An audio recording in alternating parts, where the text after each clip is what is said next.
The smell of turkey and pine hit me the second I walked through my parents' front door, and I remember thinking, just for a second, that maybe this year would be different. It wasn't. My father was already at the head of the table when I came in, still in his flannel shirt, the one he wears every Thanksgiving like a costume. My mother was fussing over the centerpiece. My brother was nowhere to be seen, which meant he was late again, and everyone was pretending not to notice. The cousins were loud in the living room. My aunt was pouring wine before Grace. Everything exactly as it had always been.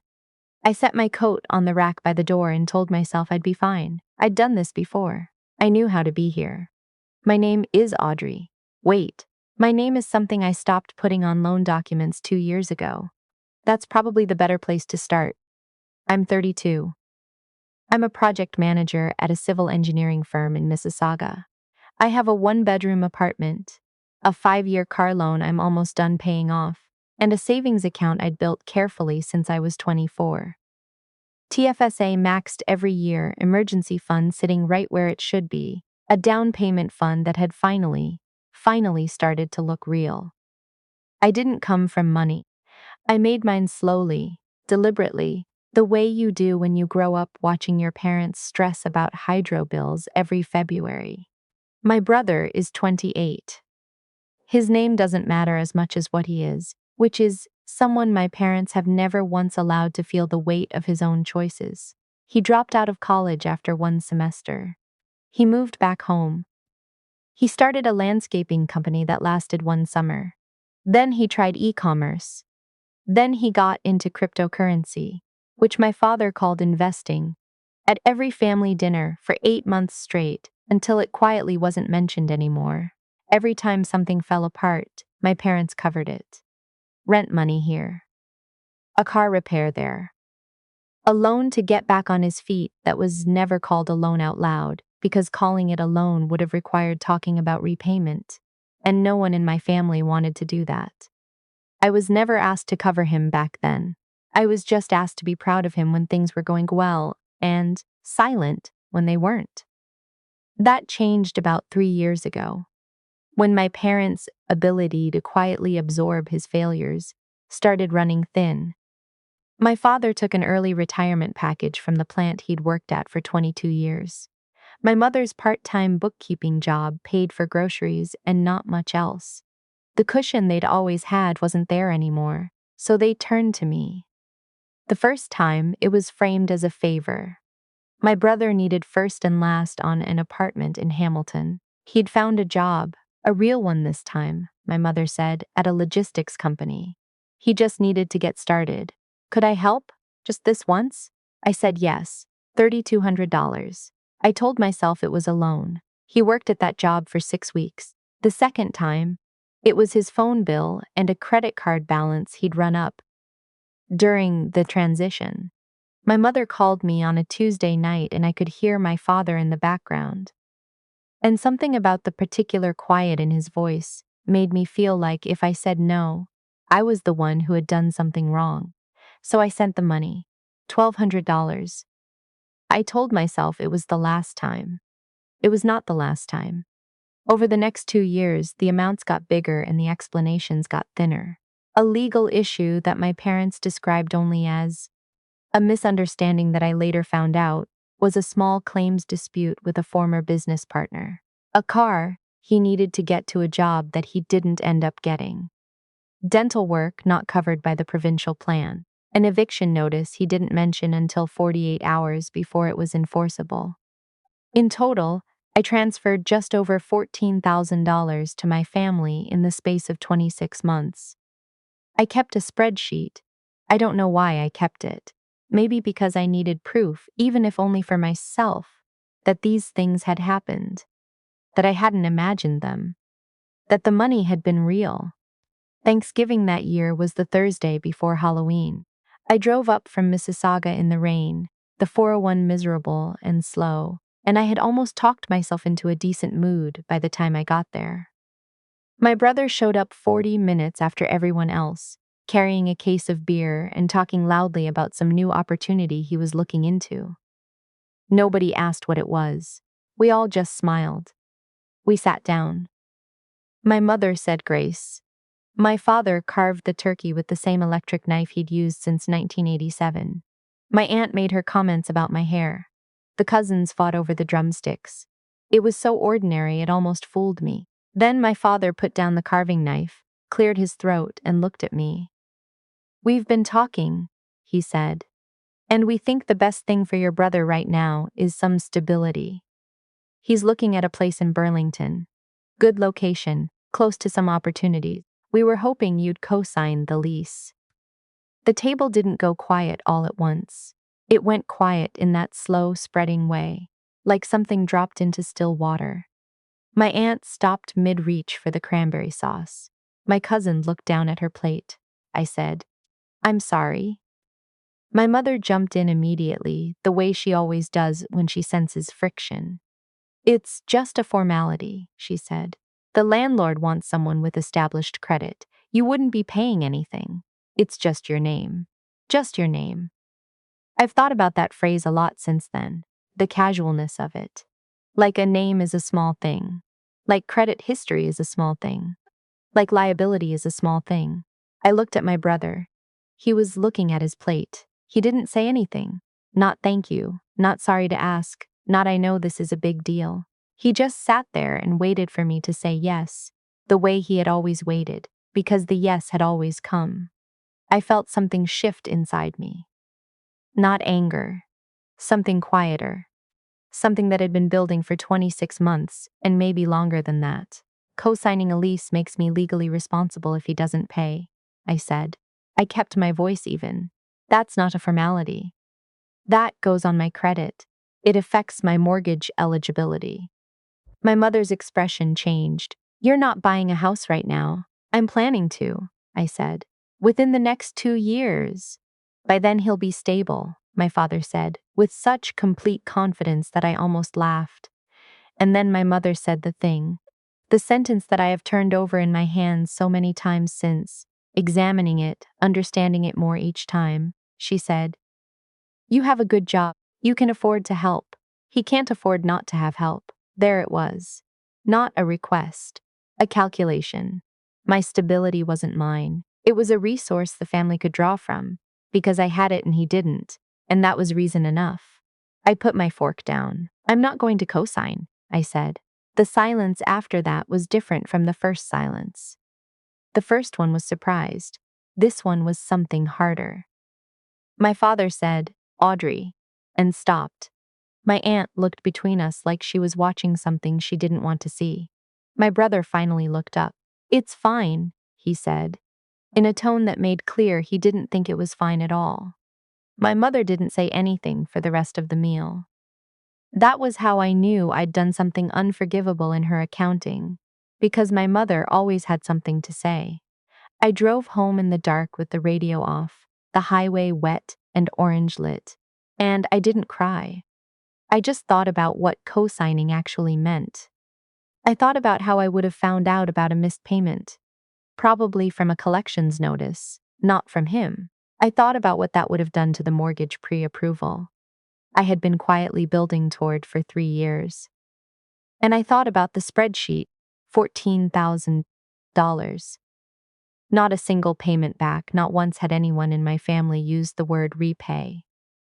I didn't sleep well that night, but it wasn't guilt keeping me awake.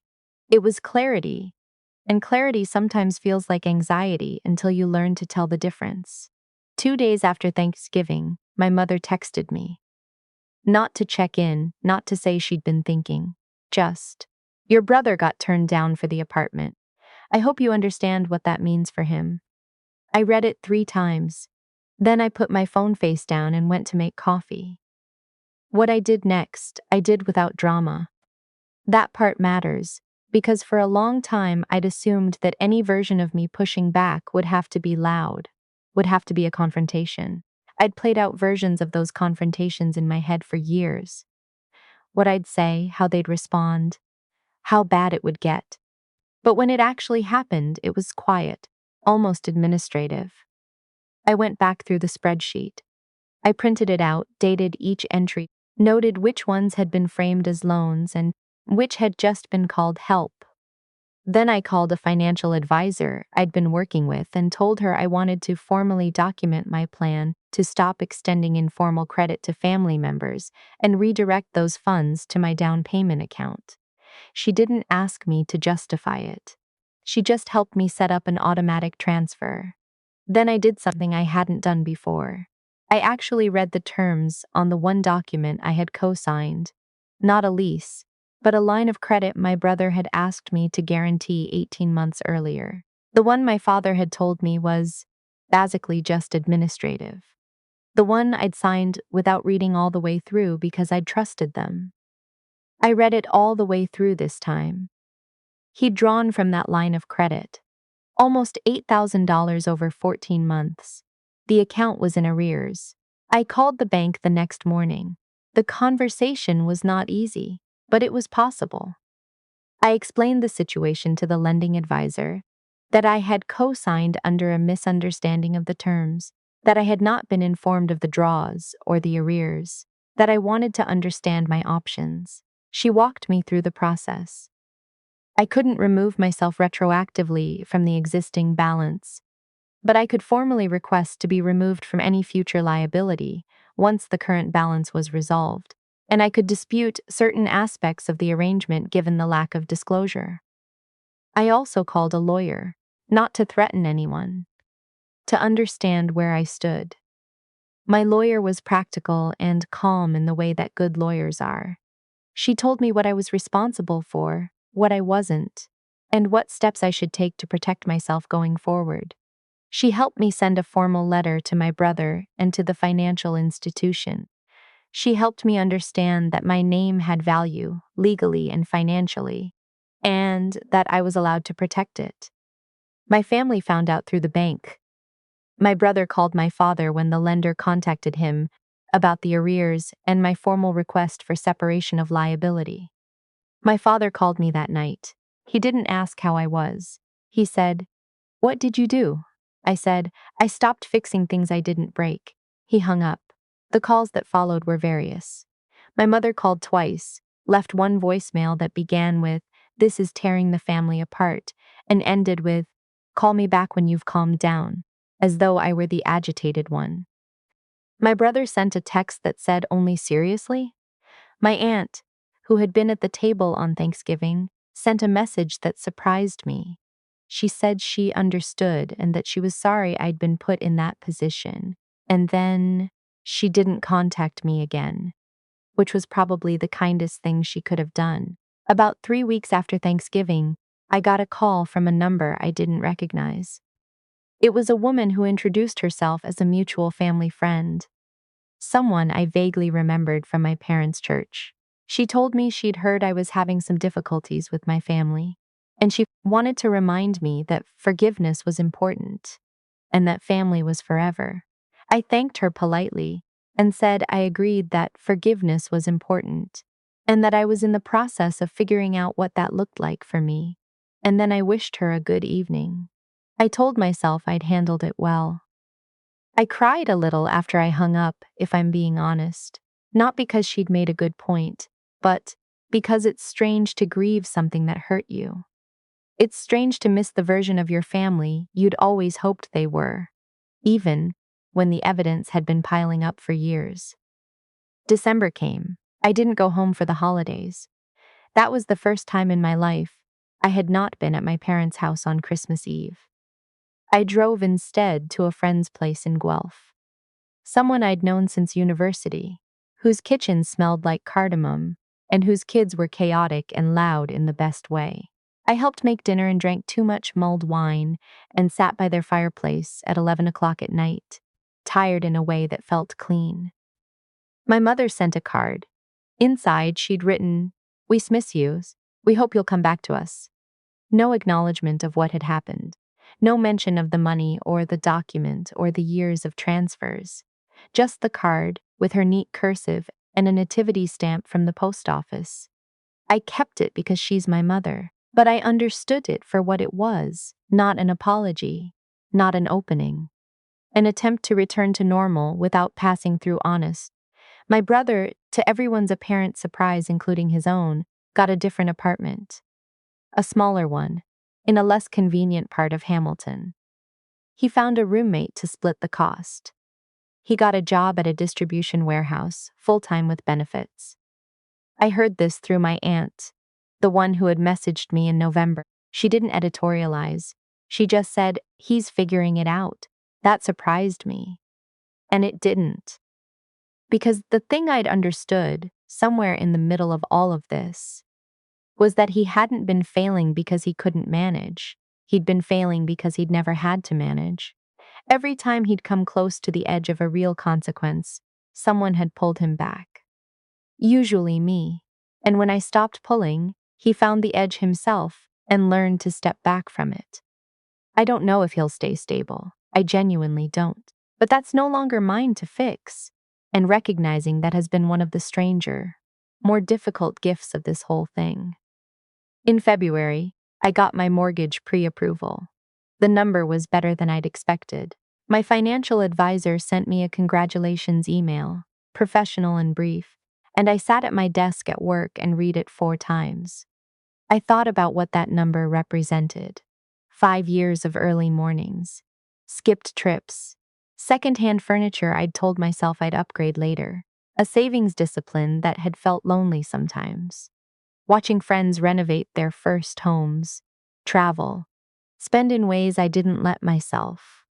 While I quietly, stubbornly built toward something. $14,000 would have taken me back by more than a year. The $8,000 on the line of credit, if it had gone to collections under my name, would have damaged the pre-approval significantly. I had come so close to letting that happen without even knowing. My mother called me in March, the first real call since November. Not a text, not a card, a call. I answered it. She didn't open with an apology. She opened with news. My father's knee surgery had gone well. My brother had been promoted to shift lead. Spring was coming early. She talked for about 4 minutes before she ran out of safe things to say. And then there was a pause, and she said quietly, "I know this year has been hard." I waited. "I don't think we always got it right," she said. "With you. With what we asked. It wasn't much. It wasn't a full accounting of anything. But I know my mother, and I know that was as close as she could get. And for now, it was enough to leave the door open without walking through it." I said, "Thank you for saying that." We talked for another 10 minutes about nothing in particular. When we hung up, I sat with my phone in my hand for a while, looking out the window at the March slush on the street below, that particular gray-brown of Canadian late winter that's ugly and familiar and somehow comforting. I wasn't angry anymore. I also wasn't naive. I knew that one phone call didn't undo what had been taken, or rewrite what I'd been asked to be for most of my adult life. The safety net, the responsible one, the one whose success was treated as a shared resource. Those years had happened. The spreadsheet was real. But I was still here. My savings were intact. My name was clean. And for the first time in a long time, when I looked at my bank account, everything in it was mine. That spring, I made an offer on a condo in Port Credit. 2 bedrooms, south-facing, close to the GO station. The offer was accepted on a Thursday evening. I found out by email and I stood in my kitchen, in my work clothes, and just laughed. The kind of laugh that comes out when you've been holding something carefully for too long and you finally get to put it down. I didn't call my parents right away. I sat with it by myself for a while first. When I did tell them, my mother cried a little. My father said, "That's our girl." And I let them have that moment, because they were my parents, and because the complicated thing about family is that love and damage can exist in the same place, at the same time, without canceling each other out. But I also knew, and I think they were beginning to understand, that I wasn't their safety net anymore. I wasn't the family's quiet account to draw from when things got hard. I was a person who had built something real, and the building had cost me enough already. That was mine to keep. I signed the papers on a Wednesday morning in April, sitting across from a notary in a Mississauga law office, my lawyer beside me. My hand was steady on the pen. Outside, it was finally starting to look like spring. That particular moment when the trees along the credit river go from bare to this tentative, almost disbelieving green, like they're not quite sure they're allowed to come back yet. I walked out into it and thought, this is what choosing yourself looks like. Not a scene, not a speech, just a pen on a page and a door that finally opens in the right direction.